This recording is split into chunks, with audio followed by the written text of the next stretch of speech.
There is a moment, and most people only get it once, where everything they spent years building in other people's minds turns against them. The careful image, the consistent performance, the version of themselves they curated for rooms that were never really safe to begin with. And instead of letting it fall, they spend the next decade trying to repair something that was already a cage. They never consider that the burning was the opportunity. History has a category for this. Not the people who survived their reputation collapsing. The people who understood, at the exact moment of collapse, that survival was the wrong goal entirely. Marcus Aurelius wrote in his private journals, never intended for anyone else to read, that a man who chases how he appears to others has already handed the most important lever of his life to strangers. He did not write that as philosophy. He wrote it as a confession. He had spent the early part of his reign trying to be seen as the philosopher-emperor, the good man on the throne, and somewhere in the middle of a war that refused to end, he stopped. He stopped performing the identity and started inhabiting something harder and less comfortable and far more real. The meditations that survived him were not written for an audience. That is exactly why they still exist 2,000 years later. The things built for approval rot. The things built without it last. You probably know someone who walked through a version of this and came out the other side as something you could not quite place. Something that made you slightly uncomfortable without being able to name why. There is a specific quality to a person who no longer needs you to understand them, and it does not read as arrogance from a distance. It reads as something quieter and more unsettling than that. Like watching someone walk into a room without checking if anyone noticed. You have been building something else. Something that requires maintenance. Something that requires you to remember which version of yourself you showed to which person. To keep the stories consistent. To be careful about what you say in certain rooms. Because the version of you in that room does not do that. It is exhausting in a way that is difficult to explain because from the outside it looks like nothing, just a person living their life.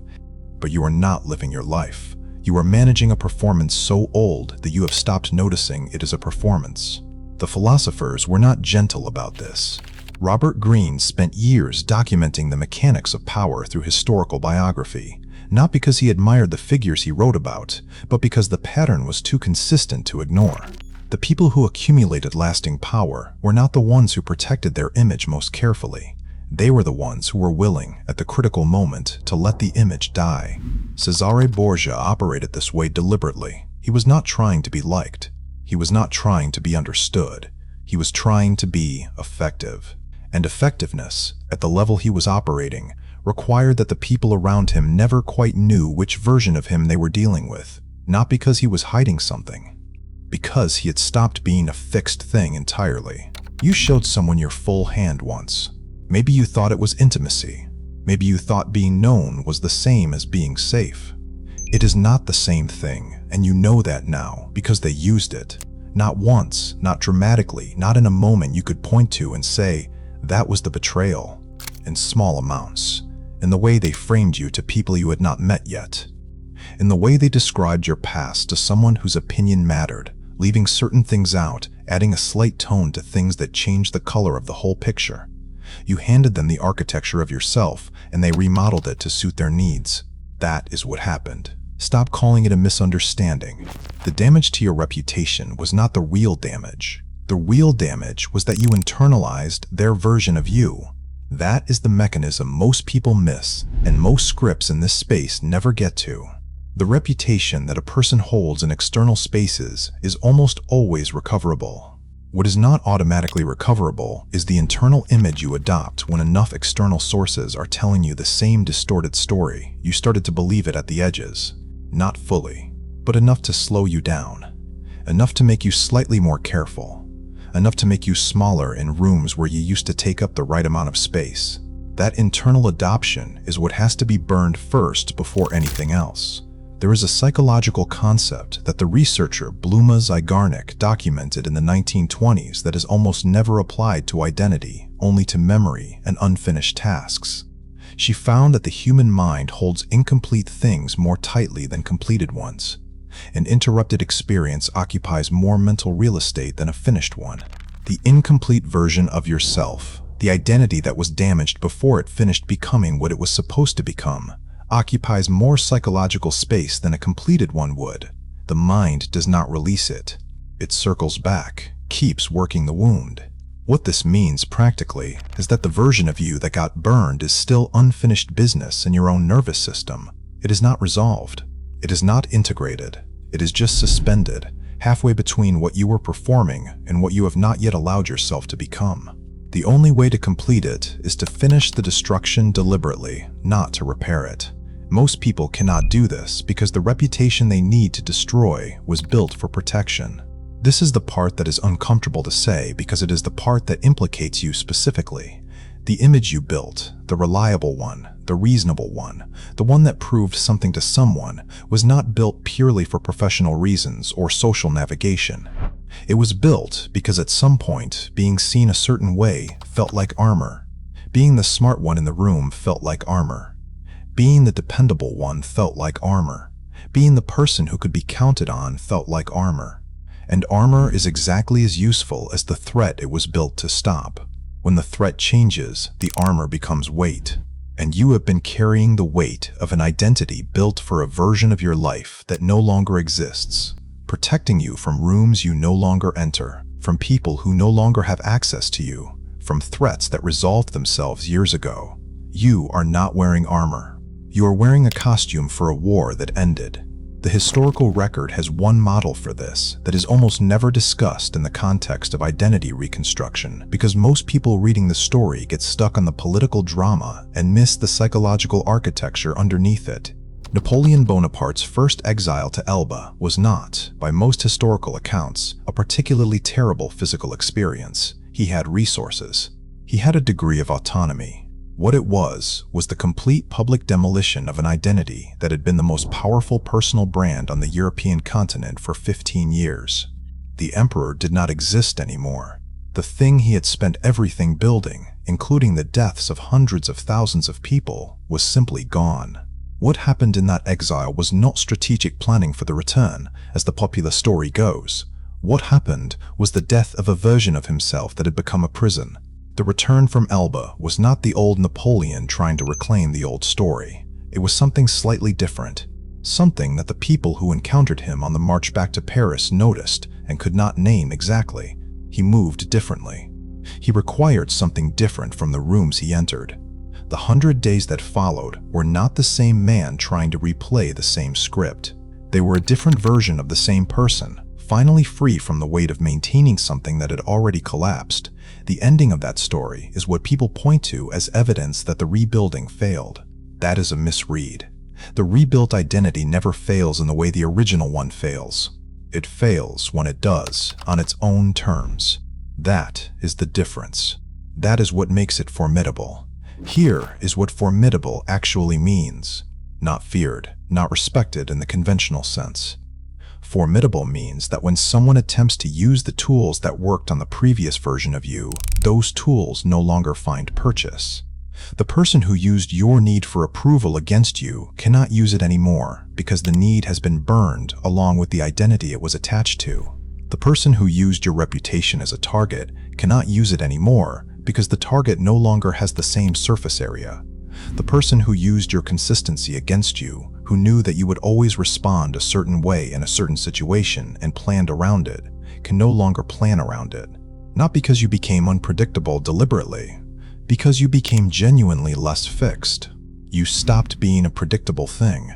That is what people actually feel when they encounter someone who has gone through this and come out the other side. That slight discomfort, that inability to immediately categorize. The person who has burned their own reputation deliberately and rebuilt without the weight of the original performance occupies a different kind of space in a room. They are not performing the new identity the way they performed the old one. There is no performance, there is just the thing itself. This is not a comfortable process to describe to someone who has not started it yet because the beginning of it feels indistinguishable from loss. The first stage of destroying a reputation you built for protection is grief. Not metaphorical grief, actual grief. The kind that comes from choosing to release something that was keeping you safe, even if the safety was a cage. There is a period where the old identity is gone and the new one has not yet formed, and you are in a space that has no comfortable name in the cultural vocabulary.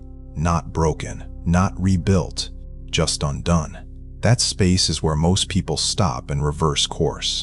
They go back to the old identity because the discomfort of the in-between is more immediately painful than the long, slow suffocation of staying.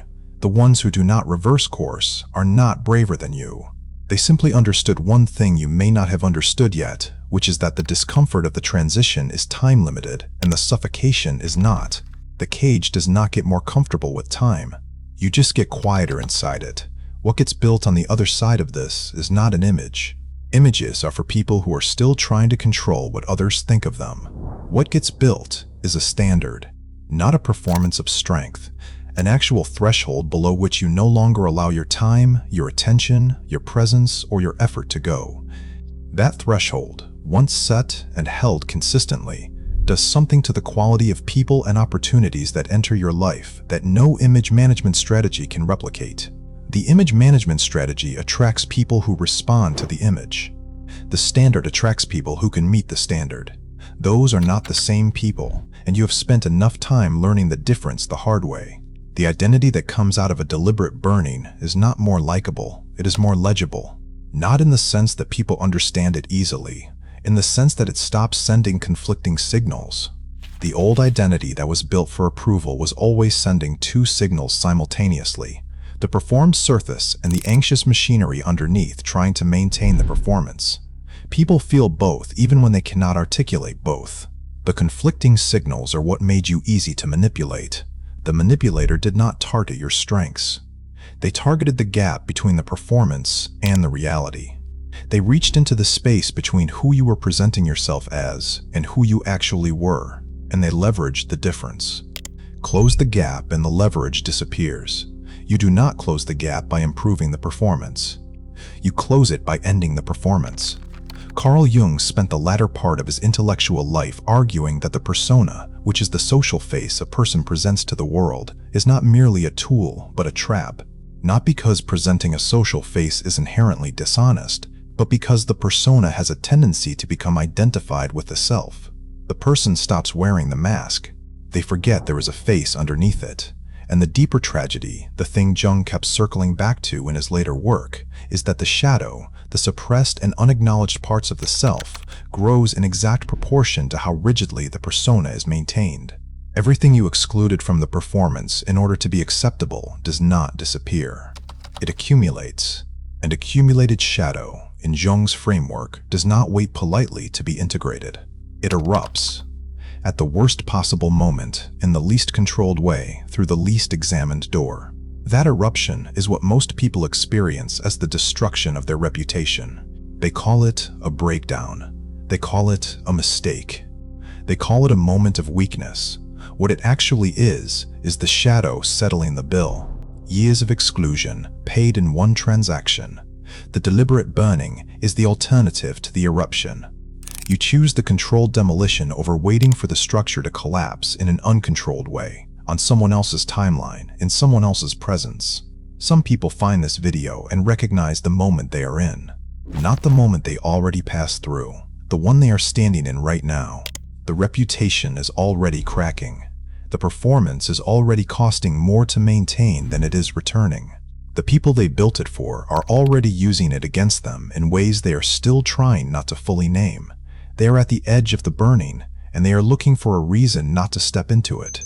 There is no reason not to step into it that will hold up in 5 years. None. The reasons you have right now for protecting the old identity will look, from the other side of this, exactly the way the reasons you had for staying in that situation look to you now. Obvious. Inadequate. The kind of reasoning that made complete sense when you were inside the fear and makes no sense at all once you are outside it. Step in. Let it burn. Build without asking anyone's permission for what gets built. If this names something you have been carrying without a word for it, you already know what to type. Leave it in the comments. One word. Demolition. The next video is about what happens in the gap, the actual mechanics of the undone period, and it is the part of this process nobody talks about, because most people who came out the other side cannot remember clearly enough to describe it accurately. That one is worth your time. If you are still here, you already know whether to hit the button. People who are done performing do. People who are still managing their image think about it first.